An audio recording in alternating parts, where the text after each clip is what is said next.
had, and then faded and I covered into this and this. But I did swing some of the AMC short as well. So part of the reason I held AMC short for way longer than I did with a GameStop short, which you can see earlier that, at GameStop, I definitely just, left a lot of money on the table. I was more bullish on GameStop.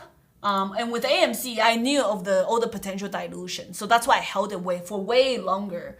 As long as I have a good average, 1050 average, which I never got hit, I was fine holding it. The risk reward was good. If we're talking about risking 50 cents, 1050 was my average, risking 50 cents, $11.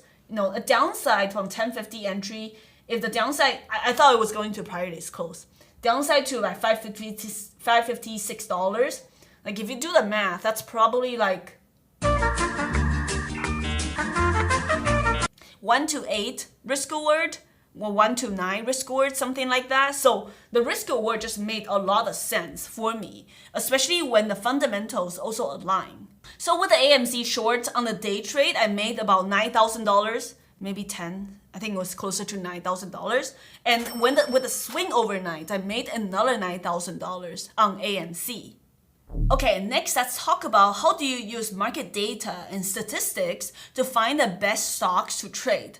And this is a very important concept to know, especially whenever we have these sympathy plays or sector plays. Besides GameStop and AMC, there were also many sympathy plays that day that followed the price action, like COS, BB, and TUP. You can see from my tweet over here, on the gap scan on a particular day, almost all the stocks on gap scan were also meme stocks. So I also traded other sympathy stocks like COS on a particular day. And whenever I choose like which meme stocks to trade, the most important aspect I look at is the gap percentage, the float, and the market cap. I want to make sure the market cap is lower than the leaders of the pack, which is GME and AMC. So that's definitely something I will use to pick up from my pre-market scan on the small caps, as well as the large caps over here.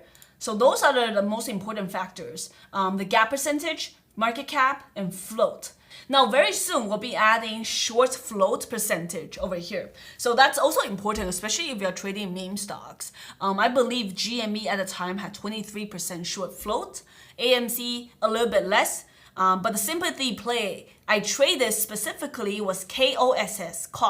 I checked it. It wasn't really that highly shorted, which is the reason I decided to short that stock. And the very important one I also look at is IO, institutional ownership. So if you take a look, like GME and AMC, they don't have that high of institutional ownership. 29%, that's nothing for GME.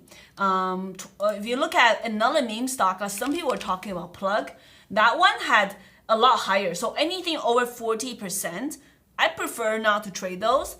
Closer to 50 or 60%, I would avoid them. So like something like Plug, that was also a meme stock on that day. I chose not to trade it. So like the other ones like AMC, institutional ownership's a lot lower as well, only 28%. And KOSS, that's the other one I traded at only 6%. If a stock has high institutional ownership, over 40%, you're likely to be fighting the big money. So essentially the action could be controlled by the big money. And obviously for retail traders, it's not easy for us to compete